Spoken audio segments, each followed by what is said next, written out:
The BS Report is a free-flowing conversation that occasionally touches on mature subjects. First of all, This is the BS Report with Bill Simmons. it might be cool, I don't know. And if it's not, I don't care. The BS Report with Bill Simmons. Bill Simmons works for ESPN. He's also named the sports guy, and he writes a comical sports column. He must be a popular dude. The BS Report. It's got a real dirty sound, like a rusty steak knife cutting through a well-aged steak. Now. Here's Bill Simmons. Welcome to the BS Report. We are taping this in the 710 ESPN studios, and we have a camera crew filming this. Don't ask. But the guest today, not on the Subway Fresh Tech Hotline. He's here. He's with me, Chuck Klosterman. What's happening? I'm in a radio station. What appears to be a radio station and kind of a TV station. It's going to be interesting to see how distracted we are with this.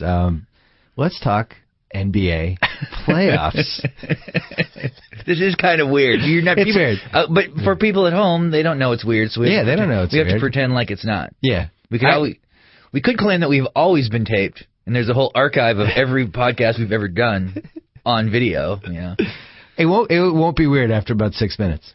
Kind of like the real world. They always say, like, oh, you forget that they're there. And like, do you really think they forget they're there, though? I don't know. I don't think so. Have you been following this real world thing? You know, which this season? The guy he was the roommate, but then it turns out he has a gay porn past. I've read about it. I haven't followed this season at all. Is it because you're too old? Nope. I missed the first episode. And that's it. You're out if you missed the first episode. Yeah, you know. Interesting. How about the basketball playoffs? I have been watching those. I did miss the opening. You missed the opening because you were traveling here. I missed the first Maverick game yesterday. It is true. Sounds like Dirk played pretty well. Dirk had when you score 48 points and miss 3 shots, that's a good game. Listen, there's this Nowitzki Bird thing is now in full gear, and I could see this coming for a while because I think with the advanced metrics and the different ways we are learning to evaluate basketball, Dirk translates very nicely to a lot of these ways. And I think, and I made this case a couple weeks ago, eventually somebody's going to be able to make the case that 13 years of Dirk Nowitzki at like an A- or even maybe an A level, vacillating back and forth between those, was better than Larry Bird at an A+ level for 9 years. And does this concern you? I mean, it shatters my world. Well, why? What is the problem for you personally? Do you feel like it's going to give us a inaccurate depiction of history?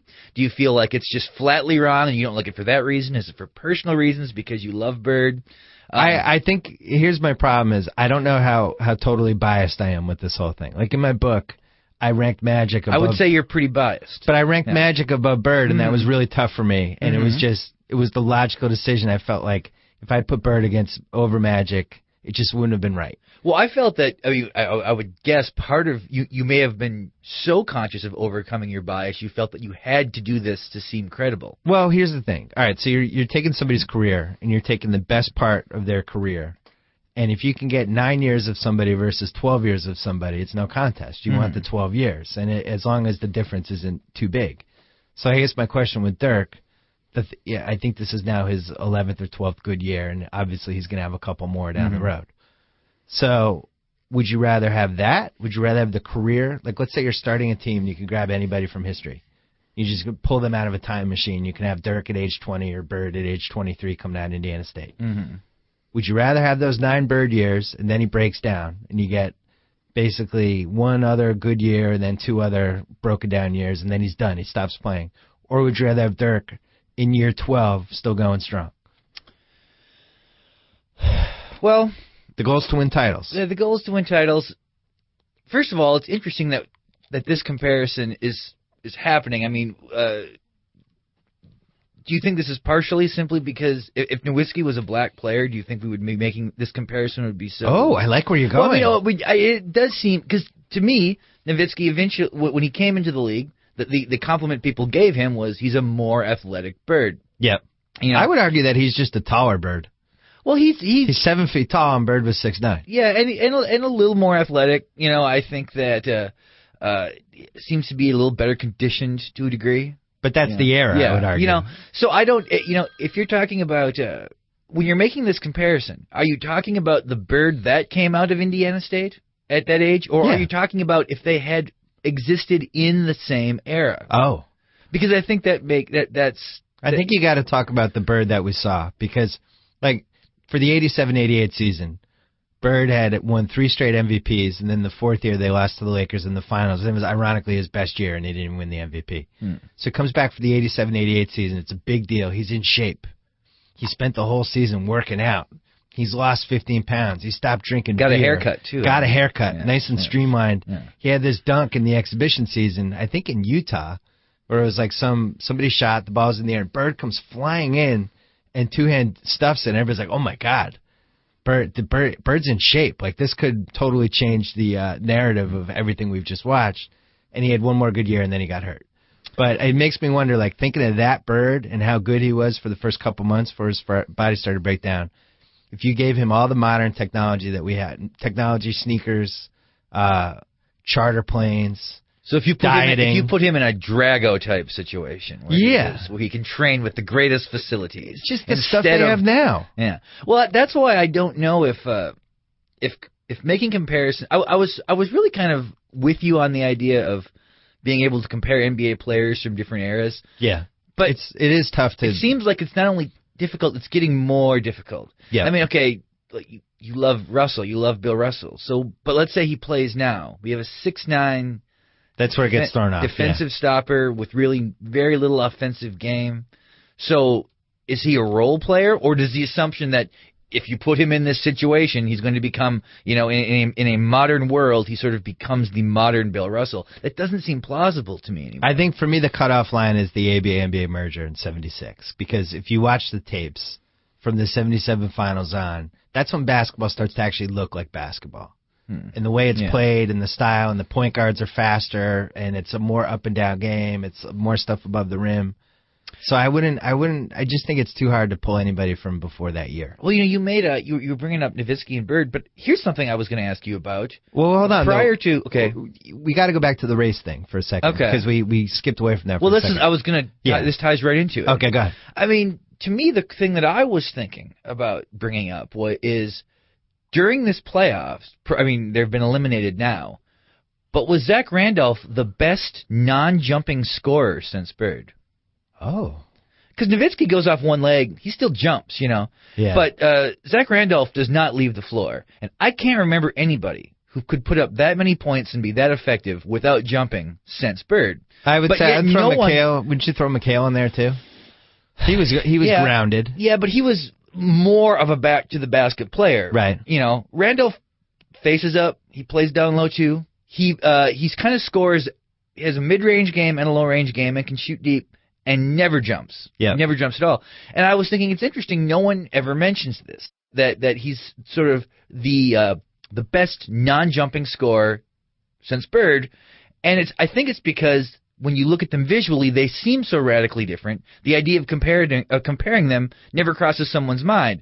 But there's an obvious visual similarity between Bird and Dirk that makes people want to put their games side by side.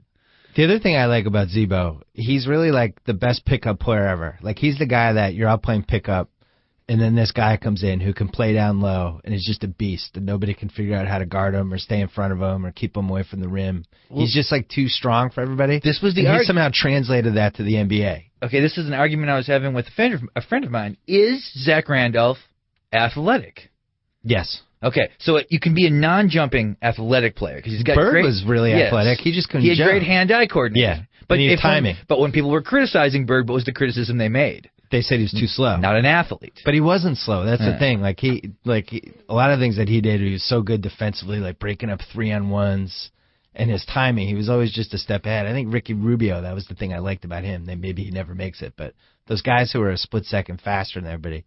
With Randolph, part of it had to do with the lefty thing too. I've always had this theory on left-handed basketball players. I think guys get tired.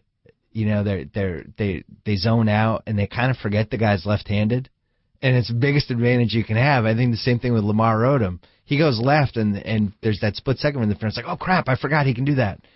And the combo of that and just how tough Randolph is.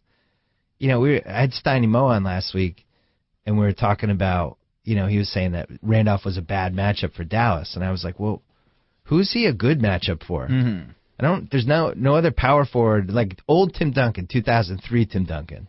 I think could have stopped Zach Randolph. I think he was good enough. Had the size. He was smart. That's the last guy I could. Maybe Ben Wallace. Maybe Rasheed Wallace. Maybe he has a style of play that if he is making shots, there's probably a lot of guys like this. I guess it's sort of an obvious thing to say, but when he's making shots, I don't know what you would do against him because he basically just sort of backs guys down, catches the ball, holds the ball, pounds it into the floor twice, and turns around and shoots a shot, which if he gets off, he always makes. That's the scoring gene. There really isn't a. I mean, if we were imagining the kind of guy who would play against him, probably it would be someone like Ibaka, and he kind of killed him. Yeah, he killed him. Yeah, The scoring gene is something that never gets properly factored in. Like, this is why I always liked Al Jefferson. Al Jefferson had a bad luck career. He kept getting hurt. He was a guy, though, around the rim. Well, his career's not over. It's not over, but I'm saying I feel like his career should have been much better than it is because he was a guy around the rim, could always get his shot off from weird angles. It wasn't just up here. He could do little sidearm things and scoop shots and I think for the people like listening to this podcast at home, Bill was just I was just yeah. So if this is why the video is coming into play, if you can see this videotape, you will see his replication of what a scoop shot looks like. But there's not a lot of guys that can do that. Like Dwight Howard, they've made such a big deal about. Dwight Howard, he's working on his low post game. He doesn't naturally have that ability, that sonar to where the ball just goes in. It's always a struggle for him to just get it in. And I think Rondo from 15 feet, same thing. Some people, they're just going to make the shot. It also is weird when people express excitement over Dwight Howard working on his low post game. When he's a center. What else would he be doing? All summer. Yeah, I mean, he has nothing else to do. Yeah. It's always funny when they do that with athletes. He's been working really hard in the gym. Yeah. Okay. They pay him $14 million a year. Back to Dirk. Because the best white basketball player ever title is at stake now. Well, okay. Nowitzki now we would have to concede the best international player of all time. Right? Yeah, that was done, though. Well, okay. Because unless you were going to say, do you count Hakeem? Because there's two ways this could go. Well, no, I would say, do you count Sabonis, first of all? Because the thing with Hakeem is he went to college in America, which I think... But he's not really an international player. His entire...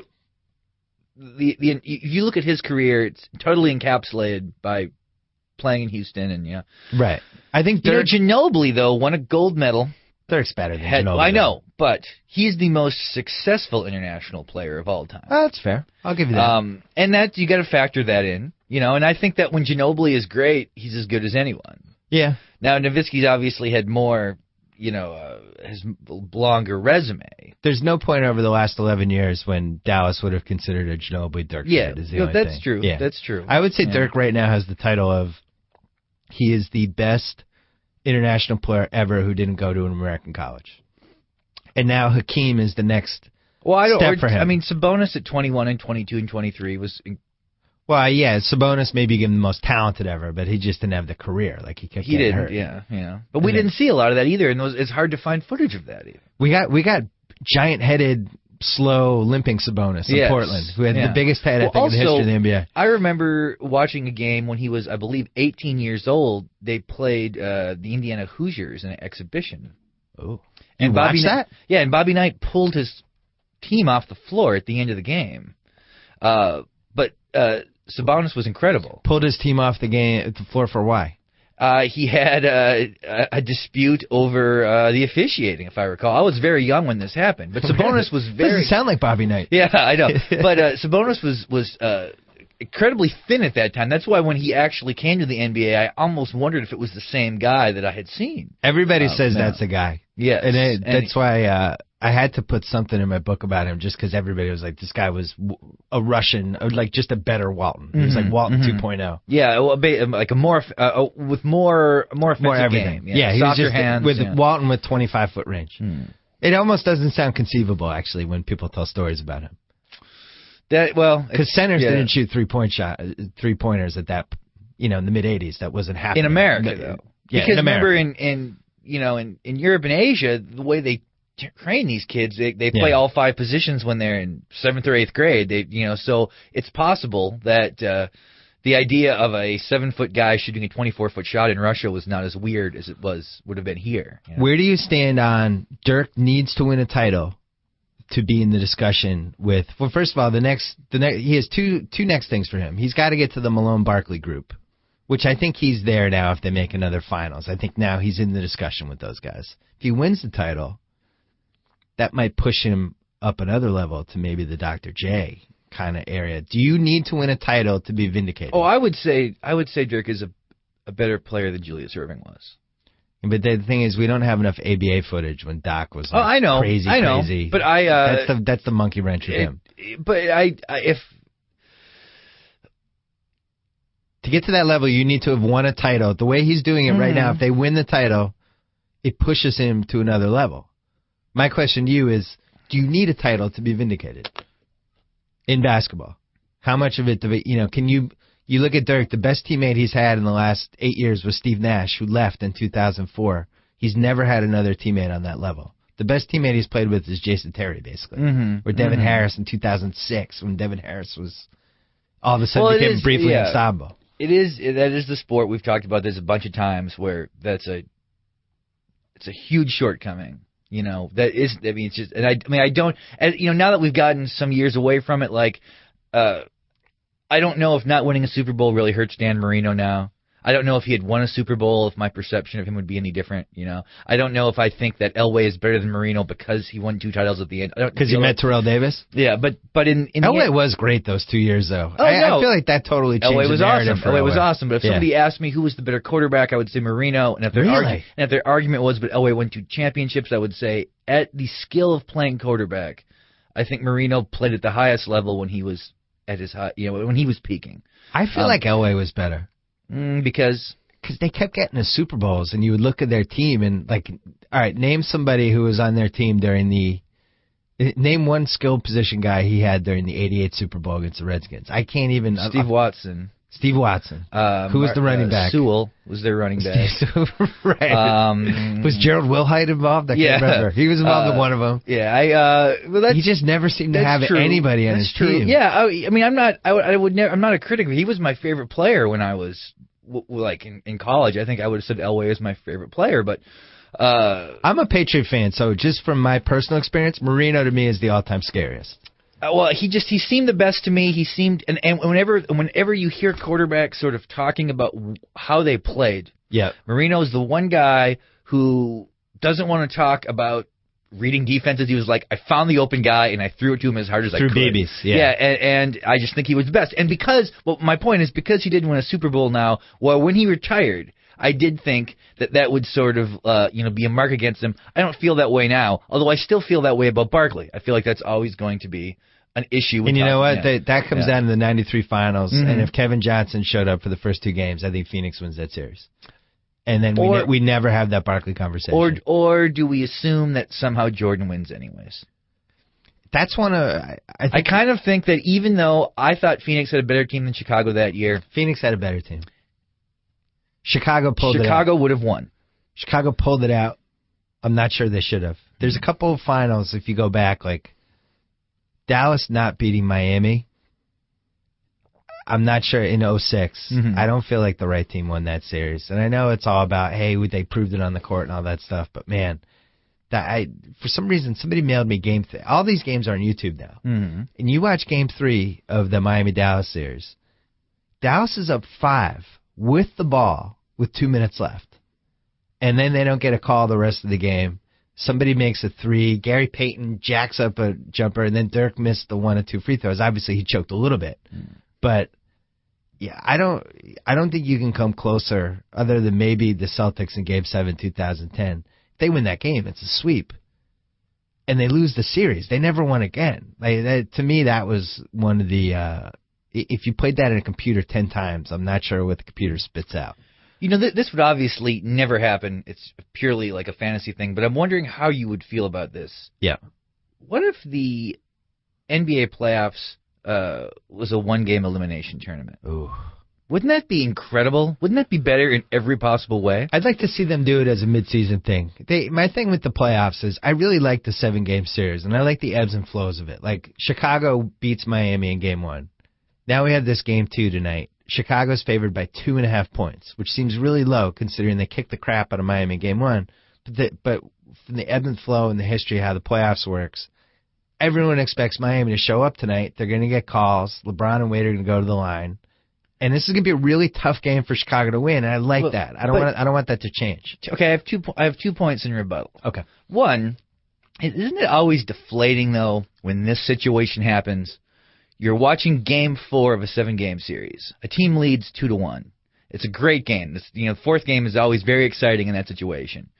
But if the team that is up 2-1 ends up winning that game, all of a sudden you have to sit through a Game 5 where the team in the lead will probably almost concede the game because they know they're going to win 6 or 7. And I feel like it sort of takes away a lot of my desire to watch the ebb and flow of this. And the other thing is... so you want a best of 5? Well, I would like one game, because the thing is, what are we always hoping for? A great Game 7. What game is the most interesting, excluding Game 7? The opening game, when we get to see how these teams are really going to match up defensively in the playoffs. So if it's a one-game elimination tournament, that's all we get. Right. I mean, you could build your life more around the playoffs, where it'd be like, I know this game is happening on Wednesday. This is the game I need to see. I feel now there's, it's great having basketball on every night, and the games are almost always competitive. But and for money, of course, this could never happen. But I just think that would be so fascinating. What if I gave you this? A best of 5 the first 2 rounds, followed by best of 7 the last 2.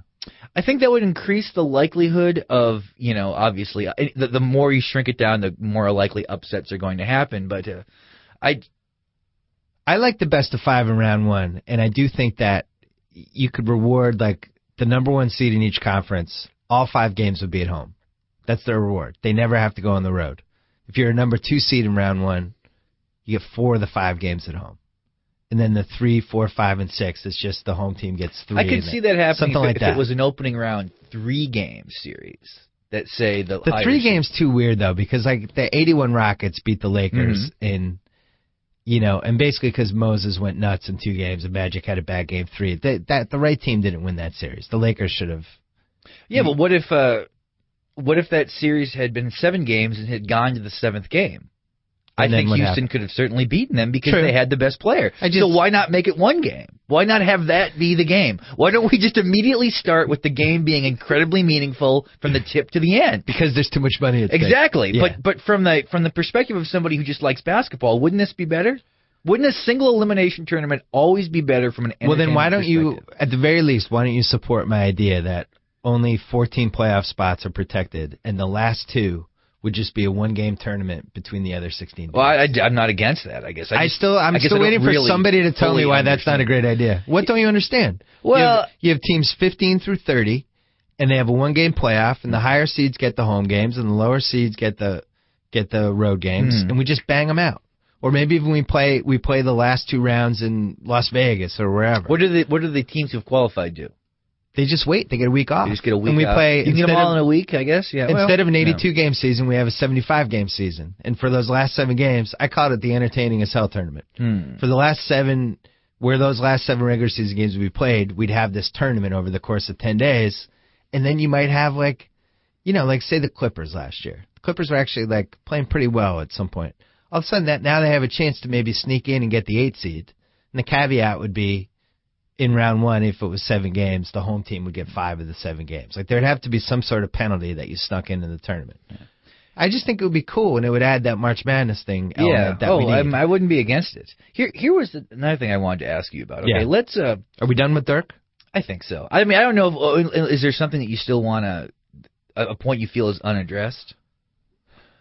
If he won the title with this team, it would really be. It would be up there. With one of the great feats. It's not a good You're team. making this comparison with Bird. No, I'm not saying Bird. I'm saying it's clear separate. that during Bird's era, he was among the 3 best players, and at times he was the best player. He was always one of the. Dirk's in the top 3 to me now. I mean, I felt that way all year. There's Dirk, LeBron, and Wade in some order. You really feel that way? Oh, I felt that way the whole year. You felt Derrick Rose is not one of the 3 best players this year. Oh, I forgot about Derrick Durant. Rose. You're taking I forgot about Derrick Rose. Equation. So the 4. You know, I forgot about Rose. Yeah, I know. I feel like it's never been LeBron and for a while Kobe were the only guys who I felt were always in the conversation for who's the 2 or 3 best From players. like 08 to 2010. Dirk those is were 2 sometimes. guys. Dirk certainly seems this way now, but let's say they get upset by everyone thought the Blazers were going to beat them, okay? So let's say the Blazers would have. There's absolutely no way if I'm sitting here having this podcast that if I say who are the 3 best players in the league, you would be like, "Oh, I definitely feel like it's Wade, LeBron, and Dirk." I don't think you would have said that. In the regular season, I did, though. I had Dirk as first-team All-Star, and the narrative just stayed that way because of how he played in the playoffs. It never. So Dirk is a better player than Bryant right now to you, no question. Oh, no question. Feel no Whole even close. season, like, just Okay. statistically, everything. Eye test. Yeah. What happens in crunch time? No question. And I think Dirk got robbed. I really think he should have been first-team All-NBA. Durant ended up getting it, and it came down to the fact that Dirk missed 8 games. But in the games that he played, no contest. And then also he didn't have anybody like Westbrook. And now if you're looking at what he did with this team, if they end up winning the finals, you'd have to go back to Tim Duncan in 03. You look at the Tim Duncan team in 03. I sound like QB Brown. You look at these are the second person. But he had a very, very young Parker who wasn't really quite ready yet. David Robinson, who was just decrepit in that series and actually retired right after. Ginobili, who was like a really, really young, early version of Ginobili. And then I think he got a little Steven Jackson that year. Is that the Steven Jackson year? Can't remember. Maybe that might have been 05. It was a terrible team, and that was the last one-man show that won a title. So Avery Johnson was still on that team, right? No, he was 99. He was 99, okay. Yeah, it was not a good team. And for Dirk to do this, all due respect to the veterans they have, but these are all guys that their best years were 5 years ago. I think Barea is the only guy. I think Chandler helps that team quite a bit. Chandler He's helps much him. better than I thought he was going to be at one point in his career. He's been good. Terry's a very confident player. He's a good, rational confidence guy. You need one of those guys. The Celtics needed a guy like that. But, anyway, what were you going to ask? Okay, let's say that there is a lockout in both the NFL and the NBA next year. How dare you? Okay. Now, which of those 2 lockouts would affect your life more? I think that this is an easy question. Football versus basketball? Yes, and not just you. When I say you, I'm saying sort of like the editorial we. Like, what will have the bigger effect on a culture? Oh, the bigger effect, obviously, football. Okay. But for me personally as well. Wouldn't you say, well, I was thinking about this, okay, Rose is the MVP and he's so young. The Thunder are really coming together now. But they're like a year away. We maybe only have 1 or 2 more years where Blake Griffin is going to be good the way he's good now. Like, he might be a great player for 10 years, but kind of the jumping over car player. It's a limited window of that, and we've already lost 1.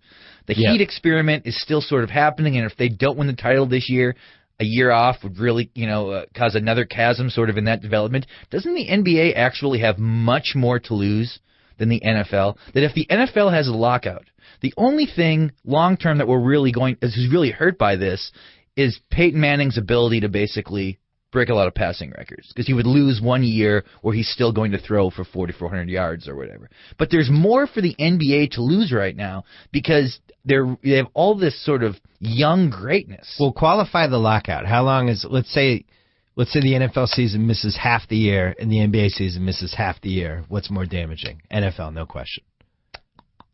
NBA, they can jump in February. That's people true. would be okay with it. That's true. So you're assuming if these lockouts are still existing when the season starts, that they'll definitely end before the season concludes.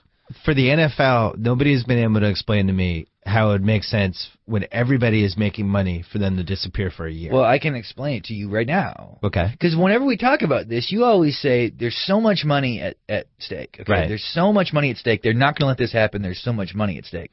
But the fact that there's so much money at stake is the reason why the lockout will continue. Because the owners are, if they have a long-term view of this, giving up anything to them, that when the numbers are so massive, like if the numbers are small, if the money wasn't that big, both the owners and the players could look at it as like, we need this money to live, but the owners don't need the money to live, and I think that they see how valuable this is going to be over time. We disagree. Yeah. Here's why. The owners, as weird as this sounds, I think are in more danger than the players if they miss games because of how they're funding their stadiums and the loans they had to take out, all that stuff. Except that it's, for with very few exceptions, a secondary business for those guys. Not when you get all that sweet money. I mean, that stuff How many They haven't laid how off many their NFL staff yet? owners though are that their primary source of income? Jerry Jones, He's one. Bob Kraft. Okay. But But Jerry Jones. Are you sure that Jerry Jones' primary source of Jerry Jones built that stadium on his own? Okay, but So if you're not going to put football games in that stadium, but how did where's he Jerry gonna- Jones get in a position to buy the Dallas Cowboys? oh well, he had the oil money. Yeah, and Yeah. the oil industry is not going to disappear. From what I've heard, the people I I've talked get- to, they said that it gets really bad for the owners if they start missing games because they're not getting the TV money. Mm-hmm. They're not getting the stadium money. It's a whole bunch of things they're just Absolutely, not getting. but all of those guys are in a position where if football doesn't exist, they don't go bankrupt and disappear. I don't know if that's true. So I think, oh man, I really don't think that's true. You think that there are NFL owners? I think there are owners in every sport that they rely on the income from their team more than we would realize because they leverage themselves to buy the team. So it's like, let's say you bought a new house in Brooklyn. Mm-hmm. You buy a nice big $4 million brownstone, and every asset you have is put into that mortgage, and it all relies on you getting paychecks for you to pay off that brownstone. Mm-hmm. Now the paychecks stop for 4 months. You've already over-leveraged yourself. How are you going to pay off the So mortgage? you think that there's NFL owners who have completely leveraged these? Yes. So Jerry Jones, you say if the Cowboys go under. I don't think they're going to go under. But if they were, I think you'd it's say he'd really be bad bankrupt. for him if he's not getting the TV money and the stadium money. Oh, it's bad for him, of course, but it's much worse for the NFL players who have no other source of income. It's bad for them, and no too. other possibility. Plus, they are losing time on a very short window of a fiscal window that they can only make money basically from the age of that's a 22 good point. to 33. And if I'm an owner, it's like if I'm in a position to buy a pro football team, I guess I just don't believe the argument that these guys are like, this is the business I got to make run. Like, this is the bakery, and I got to sell these cupcakes. No, I think they do. I think because- it's like, this is something that it's a great tax write-off. All right, here's I the can thing. take huge amounts of losses. Jerry Jones is still involved in the oil industry. I don't. Is he? In Do we summer, know that for a fact? I'm not saying that he's out. That he's out with a. But I guarantee you that he is still tied to that world. I'm sure You that played Monopoly, right? Yes, I've played Monopoly. You know, the best way to win is to get the hotels up on the property as soon as you possibly can, and then hope the person hits it. Right? Okay. Once you put those hotels up, you're gambling. That one, somebody's going to hit the hotel, and two, that as you're going around, you're not going to hit anything bad. And I think that's how a lot of these NFL guys buy the team, because part of buying in is that once you're in, and you have this property that always seems to increase in value. And that's one of the reasons we're having this lockout, is because for the first time, they couldn't figure out how to make these teams increase in value any more than they already did. The cities have wisened up to building the stadiums for them. Mm-hmm. So it's like, well, how do we get more money? Let's go take it from the players. We'll redo that deal. We'll grab $1 billion back from them, and now we're pulling that value back in. And that's the only reason we're having this lockout. I've always been under the impression that the kind of person who owns a sports franchise is somebody who is pretty rich to begin with, incredibly rich to begin with, but wants sort of a high-profile vanity project. That's the case for everybody except the people that bought the Texas Rangers. Yeah. For some reason, they're fine with Nolan Ryan running the team. No interest at all in it. But, yeah, so you're saying that... So I'm saying, because when people say there's so much money at stake, to me that's why the lockout is going to happen and what is going to continue. Because if you're an owner, you can wait. And maybe giving I don't up think that's true without the giving TV up money, though. 1 or 2 points here or there over a span of 40 years, 30 years, wherever the next situation we get to, the bargaining situation comes to, it would seem to me that it would be worth waiting. I think they felt that way, but that's when they were banking on.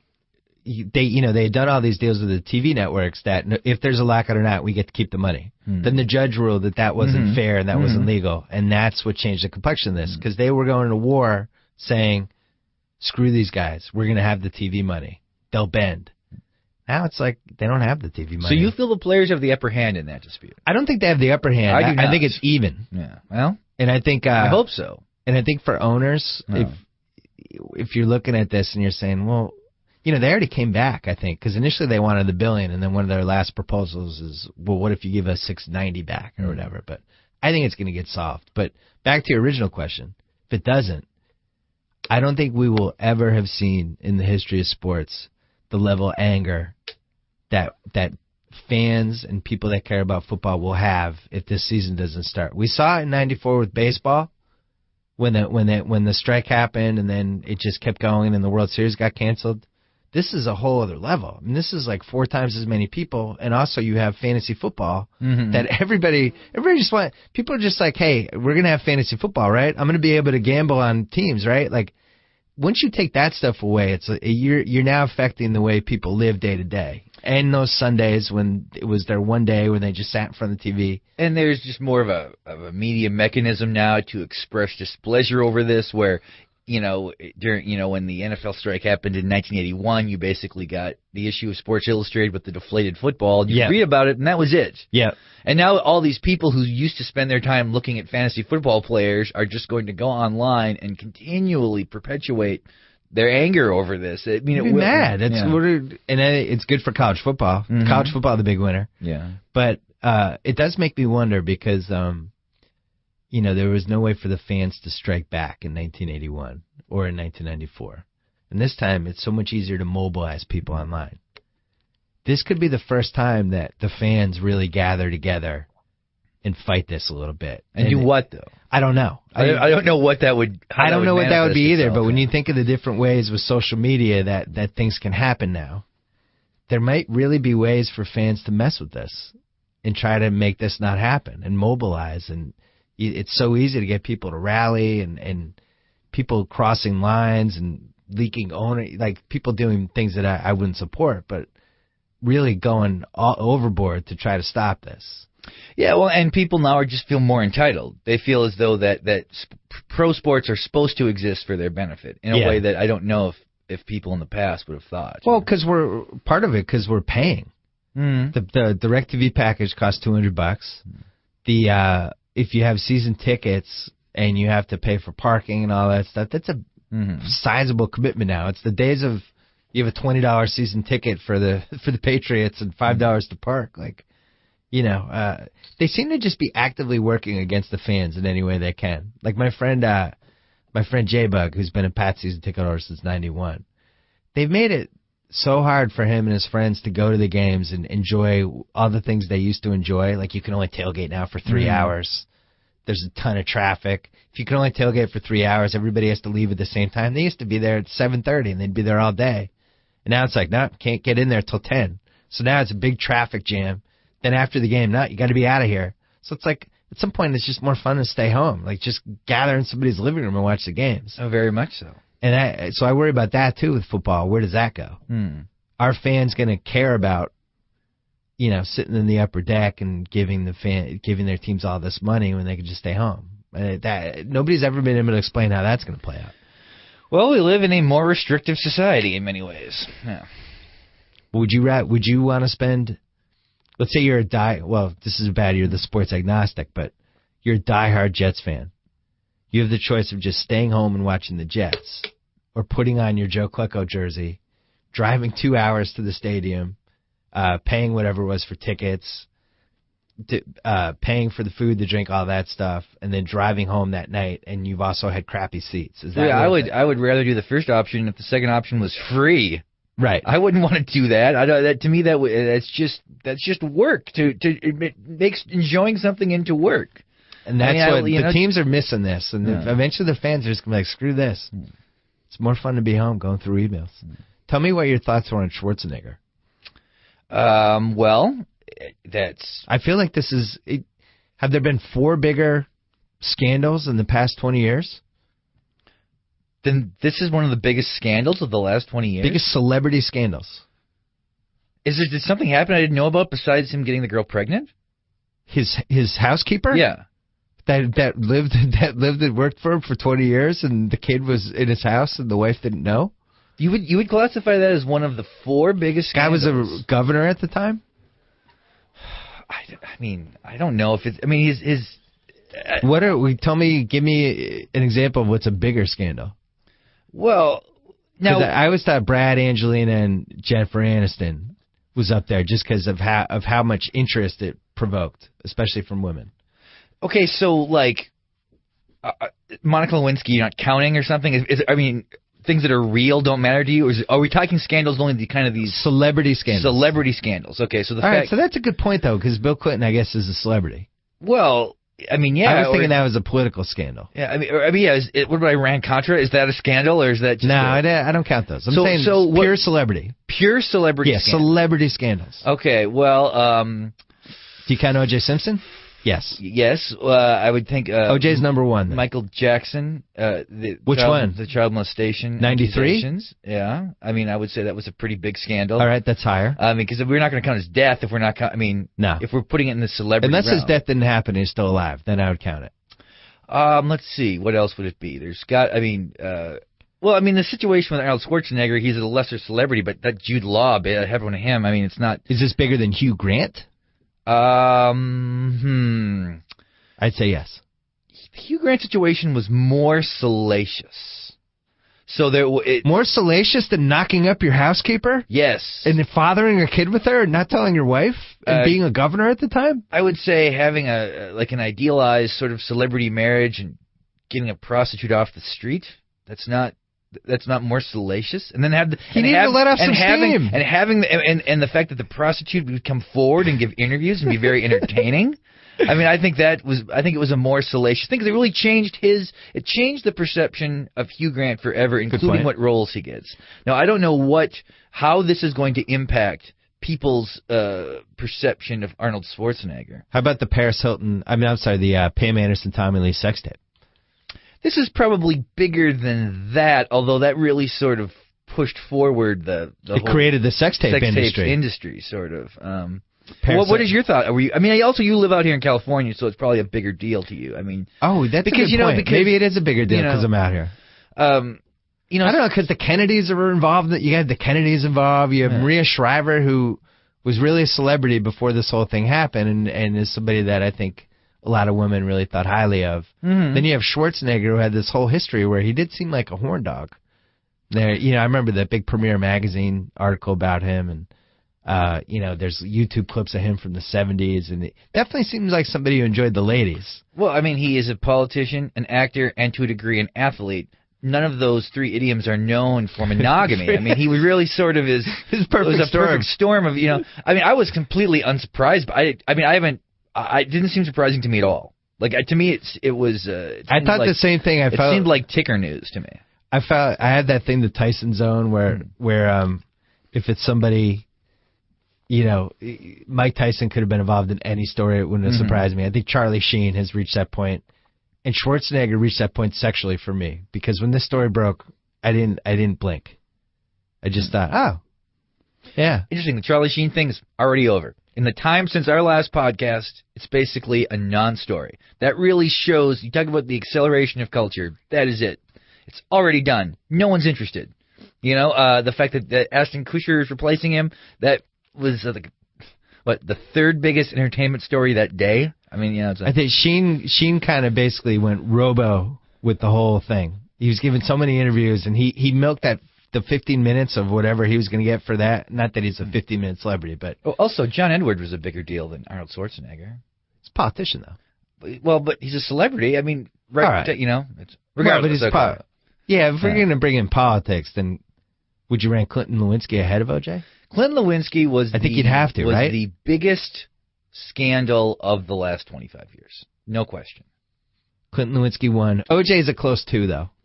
O.J. was the biggest crime story and the biggest news story. The scandal would have been the trial to me. Oh, I'm glad you brought this up. We've both read that Bill James book. Yes, we have. Top 7 most out there books I think I've ever read. Top 7, huh?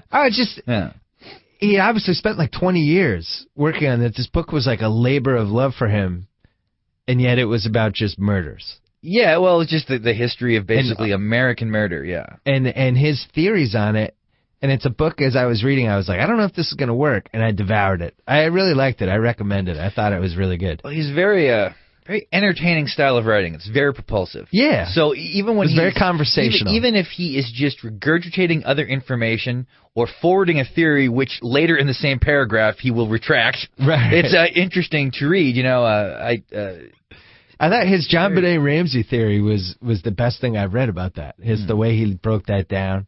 I was a little disappointed about the kind of skimped over Ted Bundy. Well, there wasn't. I mean, Did we talk about this already? We might have. I guess. We might have already talked about this. Yeah. Is this or Well, I Lizzie talked Bo- about this to somebody? Like in public or in private? Maybe I talked about it with. Oh, you know what it was? We didn't talk about this because I talked about this with Jacoby about how I've always been kind of a Manson guy, and then we both laughed because it was a weird thing to say. I didn't mean it like a Manson guy, like a supporter, but yeah, I was always fascinated in that whole case and everything about it. Oh, I couldn't get enough of. I even have seen yeah. the miniseries like 5 times. He's an interesting person. It really shows sort of that really is the end of the '60s in a way. Yeah. I mean, the Manson murders and basically and the Kent State shootings the next year. And Kent State, yeah, those 3. What about the Keith Richards book? Well, the Keith Richards book. Did we not? Now, are you sure we didn't talk about this? We didn't talk about this because I just read it. Okay, I read it this weekend to prepare in case it came up. That's for a rock autobiography. It's I think exceptionally well written. I was a little surprised on the Agassi level, right? I felt like it was as good as that Agassi book, just for how well written and crisp it was. The Agassi book, though, seemed that he went a little deeper into himself and was a little more willing, sort of, to really mine what drives him. You don't really get a sense of what drives Keith Richards from this book unless you kind of look at it only as subtext. To me, there were two things about the book that I found very fascinating, which seem to be the principal reasons that Richards has issues with Mick Jagger. Yep. And now he throws little small darts here and there that Jagger can't hold his liquor and that he loves compliments. Small darts. There were some medium-sized darts to me, too. It seems to be 2 things that drove Richards insane. One was that Mick slept with a woman that Keith was in love with, even though he goes out of his way to also mention that he cheated on her too and he slept with one of Mick's girlfriends. Right. But that really seems to bother him. But also the fact that when Mick was signing a solo contract, that killed him. He piggybacked on a Rolling Stone contract, and that really seemed to bother Keith Richards, that he'd somehow mortgaged or utilized the brand of the Rolling Stones to make solo records like She's the Boss or whatever. I would say there was a third thing that seemed to bug him because he made this point again and again, was that, and it was a little self-righteous, but it was like, I cared about the music. Mick cared about being famous. Mick cared about how he was perceived and going to parties and hanging out with billionaires, and I wasn't like that. I was just about the music. But meanwhile, it's like, it's hard to be that self-righteous when you did major drugs for the entire 70s and probably really hurt the output of the band. That was the part that was interesting, that he defended the drug. First of all, it would be very difficult to argue that drugs hurt the Rolling Stones. I think it would be very difficult to say that from an artistic, I think it helped them initially, but from like maybe 74 on. I mean, they made some bad records there, but I mean, really, they weren't even hanging out because he couldn't even go to certain countries because he had to live in Switzerland. There's certainly some truth in that argument, though. I mean, when you see an interview with Mick Jagger and they ask him, what are the greatest Stone songs? He basically is like, well, Satisfaction, Jumping Jack Flash. He just mentions the biggest singles in the order of which they were successful. Right. I do think that there's a line in that book where Richard says, I liked heroin. He was addicted to compliments. And I think that was interesting. And I think that is true. It would be great if Mick Jagger would ever write a book like this, but he never will. Partially because I don't think he is interested in the kind of things that we would think a musician like him would care about. He does not seem to care about legacy. He does not. He just doesn't seem. He doesn't seem to really care how people, including Keith Richards, view him. Right. I would be very uncomfortable to be in a band with someone who had written the things about Mick that Keith did. Like if I was Mick, I would feel really weird about that. I don't think it'll be an issue. I would not be totally shocked if he, I'm sure he read the book, but will probably never make a statement about it. We'll probably Keith never. did a nice job of explaining it. He was like, we're like brothers. he's always going to be my brother, but we're not friends. Mm-hmm. Which I thought was interesting. It was interesting that he didn't feel like Mick Jagger was his friend. That seems to be somebody he's known since 1962 or whatever. But yeah, but they've changed a lot over that time, and they've kind of made it into a business arrangement. And it seems like the bands who can have that kind of long-standing career are typically like that. They're guys who see their relationship as brotherly in the sense that they have to be together, but also businessy in the sense that they don't really care how the other person feels or thinks. He undermined himself a little bit when he talked about when he did his own solo project and kind of played up that musical. There was a couple good songs from those albums, but not. Well, the way he played it up was like, oh, and then I was doing this, and it was awesome. Talk Is Cheap is actually, it would have been a pretty good Stones record in the 70s. But, it's all very confusing. If you play Black and Blue now, which is a record everyone hated at the time it came out, obviously if the Rolling Stones made an album like Black and Blue now, it would be the biggest deal in the world. People would be like, this is so great. We can't believe how good it is. They still have it. So there's sort of this weird sliding scale. The thing I loved about the book, and a lot of people love this book, but I loved how much he loved the guitar and the way he wrote about it and how he was constantly trying to get better at it. And then he finally stumbled onto this 5-string thing, and it was like this eureka moment for him, and he just kept going. I just really appreciated it, how much he cared about it, and I really felt like it was genuine. I felt like it was 100% genuine. It wasn't like somebody being like, yeah, play up the part about you and the guitar. The audience is going to like that. Like, it seemed like he really felt that way. And then it was just fascinating to read somebody talk about drugs so matter-of-factly. And this drug was great, and you had to get 97% of the lactose or the sugar, whatever it's called, and 3% and weigh it, and then pharmaceutical cocaine, that was always good for this reason. Well, no, his argument seems to be if you use Merck cocaine and you just do some at the beginning of the night and you don't keep going back to it, which is probably true. Yeah, well, no, it probably is true because you always think you're going to get higher and higher and higher, and you don't. Right. So, I mean, that in a strange way, he actually exhibited real restraint in that he was doing drugs every day. But he knew basically how to do that in a way not to eat through the back of your nose. He put the same thought into drugs as he did in the guitar, into his guitar work. But and then he'd have I introduced John Phillips and he went crazy. But it also made me wonder, if you were on drugs this whole time, how do you remember all this stuff? Well, I mean, if you're on cocaine, you remember it better. But it seemed like he was also doing heroin. Yeah, but he probably wasn't doing a lot when he was on heroin besides strumming his guitar and laying around. So he remembers what happened before and after that. Right. Yeah. I also liked when he was like, and my wife was pregnant and I rolled over a car. Just kind of just thrown in there, no mention of what the cause of, maybe why he rolled over the car or anything like that. Well, he's had a big life, Yeah. It was really, really, really, really absorbing. I read it in a day and a half. I just wanted to keep going. I did feel like he skimped over the 76 to 83 range, which I feel like is really fascinating for that band because they're starting to fall apart. He kind of glossed over it. I would have been a little more interested in that as well. I was less interested in the very early days. Whenever I read someone's autobiography, same thing for me. I never care about what they were like as a kid. Me neither. And it's always a big thing for the biographer to do, the autobiographer to talk about sort of describe what your house looked like and what it was like at school. And I'm interested in once the person starts having sex and doing drugs, regardless whether they're a musician. Well, for that book, it should have started when he met Mick Jagger. Could have, yeah. I would have started there. And also, I couldn't believe, I thought I missed it. I thought I zoned out.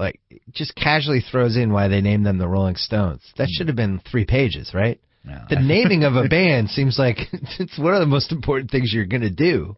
Bands hate to be asked about that, though, so we probably didn't write about it. If you ever interview a band and you ask them how you named yourself, they all hate it. They'll hate it? Why do they hate it? Everyone hates that. Why? Because what inevitably happens is you arbitrarily make a decision that something becomes so central, you don't really have a good answer as to why you called it that, Is it like when people ask me why we call it Grantland? Probably. Do you... I guess that's a little interesting, though, because that wasn't an arbitrary decision. I feel like we talked about that for how many months, Just kidding. Yeah. It would be a story for another time. It would have been more like... if we would have picked the name for the site the first day it ever came up, and we just went with it. Just a dinner. Yeah, and we called it like yeah. Salt Shaker. Yeah, and you know. And then people are like, "Why'd you call it Shot Shaker?" I don't want to talk about it. Well, or it's like there's no real story to it, and then somehow because it seems so central to the iconography of something that's supposed to have meaning, so if it doesn't have meaning, you know. Yeah. So where do you think historically the Stones, the fact that they're still playing, you know, they really haven't had. Can you say they've had a relevant moment since '83 as a band producing albums? What do you mean when you say relevant? Is anybody going to talk about any Stone song that came out after 1983? Do you value any of their post-1983 work when you consider the scope of the band? Well, okay. So how much do I value Steel Wheels or something like that you're saying? And a couple of those other ones. Because those, to me, it's like the De Niro part of their career when De Niro started making, like, the Ed Burns movie. 15 minutes, whatever that. Like, we throw that out with De Niro. We just kind of go up to Heat with De Niro, and then anything past 94 we don't really talk about. I suppose the relevant aspect, the way you're using it, of the Stones past 83 is that they have sort of proven what was initially believed to be an impossibility, which is that you could just be in a band for life. Right. I mean, so you're counting that, because I think it should be counted. I mean, I agree with you. Well, it was sort of a game-changing decision, because I mean, if you go back and watch interviews with Mick Jagger, you know, not just in say 1981, but there's a great interview with him where he's talking. It's in 1972. And so they're still relatively young, and he's talking about T-Rex, because T-Rex is this new thing, and they're like the new teen band, and the questions are essentially from the interviewer: does it feel weird to be this old for you to still be making records, you know, to be making Exile on Main Street and stuff? Does it seem like it's a youth culture thing that's you know, should be outside of you? And then of course he's asked a version of that question every year since then, basically, and their conclusion seemed to be no, that we can just keep doing this. And now I think any band sort of views ultimate success as being able to do it for life, which would not have been the case in 1975. If you were starting a rock band, if you were starting Grand Funk Railroad or something, you would not have said to yourself, well, success means having singles, selling records, and being a touring band for 40 years. You would never have thought that. But now that's what that is real success in entertainment. U2 is another good example of that. Yeah. But is it more, it's more romantic to have the 6 great years and then flame out? More romantic, I guess it makes a certain kind of person like you more, because there's just, you don't have, I mean, obviously if the wasted potential of what could have been. If the Rolling Stones are going to continue and be, you know, and you know, do the Bridges to Babylon tour and all that, they got to keep making records. So there's going to build up all this bad content. You know who else is doing that? Pearl Jam. Yes. They have this big Pearl Jam 20 thing, and Cameron Crowe did a documentary, and you're right, it does seem like bands now are celebrating. We're still here. We're still cranking out music. We're still putting on big concerts. What also is happening is because there are fewer new rock bands now. I mean, music is still, but like rock is just not the central part of youth culture anymore. Yeah. So if you're, say, a 40 or 50-year-old person, there really isn't a real possibility that you're going to be finding new young rock bands you like unless you're really aggressive about it. So what you see happening now is, say somebody in like my brother, for example. One of my brothers, when he used to drive me to school, this is like 1979, 1980, he was a senior in high school. He was into like Van Halen and Meatloaf and Molly Hatchet and the Cars, and these are the bands he liked. Yeah. He would have never liked the Eagles, okay? But now years later, when the Eagles toured, he went and saw the Eagles live, because once you get to a point where all the bands you like disappear, you're just going to latch on to whoever else was around when you remembered liking rock music.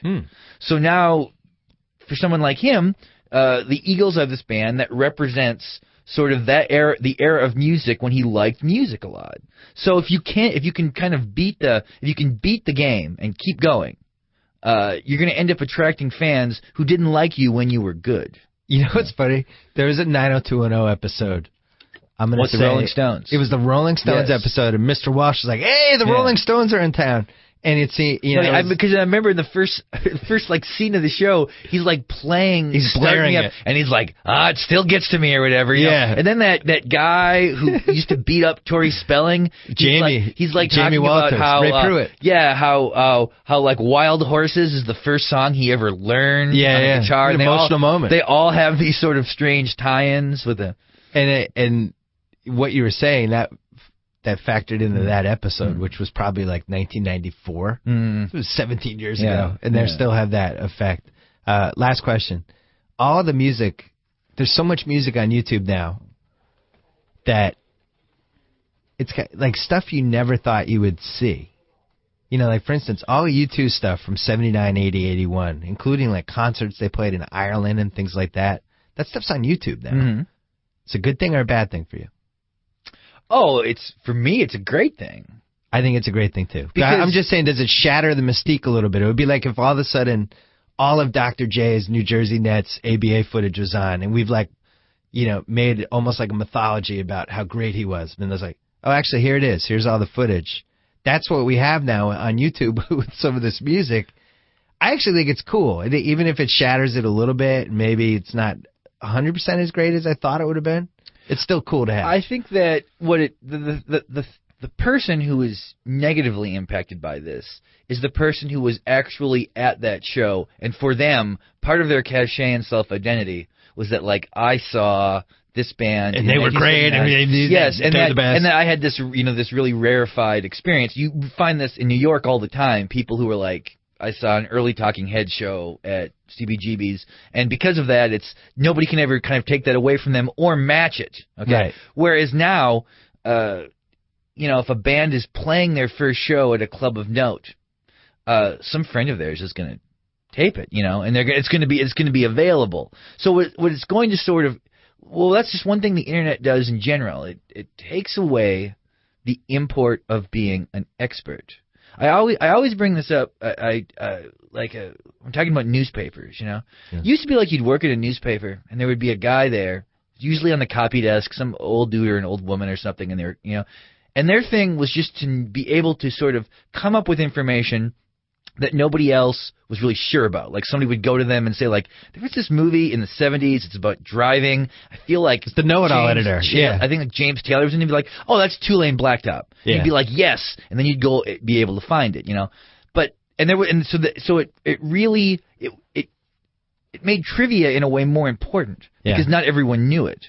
But now, because everyone has the ability to answer any question they have, actually having that knowledge is worth less. So that guy's been marginalized. Well, the know-it-all guy. He's just impractical now. Yeah. I mean, if the internet didn't exist, your knowledge of the NBA would make you a very rarefied person. Oh, in the sense that it would be I need to kill the internet. Well, I know, but it's as it turns out that basically if somebody knows Jamal Wilkes' name, they can learn more about Jamal Wilkes. Yeah. From a kind of a statistical, even from a visual perspective, than you sort of have organically. This is funny, though, because baseball, the one sport that's resisted all internet change and putting anything on YouTube, that's the one sport where you can still be that guy. Oh, no, I saw Willie Mays play, and no kid can go to YouTube and pull up like any Willie Mays game or at bat or whatever. So that guy still exists. Because Major League Baseball has shut down. Major League Baseball blocks all that stuff. The NBA went the other way, and anything you want to put on, they're fine with. As long as you don't put in the test melee and stuff. I think that's the one thing they block is the test melee. But yeah, I think it's the ability to see any band you've ever liked on YouTube at the best stage of their career is one of my favorite things about YouTube. But that's a story for another time. We got to go. Our site is launching next month, Grantland.com. We're not sure what day yet, but it's hopefully going to be next month. Hopefully. You've written, I've been proud of you. Thank you, You've banked some pieces. You've banked some columns, some good ones. I like them. But we'll have that week. You're going to come on. You're going to do a podcast with. You're actually going to host the BS Report for a day. I am with a very special guest. Yeah, I haven't told you this yet. I'll tell you later. Yeah, this is great to tell me now. Yeah, I thought I'd surprise you. But Chuck Klosterman, always a pleasure. So I get to sign off. Whoa. Thank you for downloading the BS Report with Bill Simmons. Too much fun. Check out more podcasts at the iTunes Music Store or at PodCenter at ESPNRadio.com. Peace out.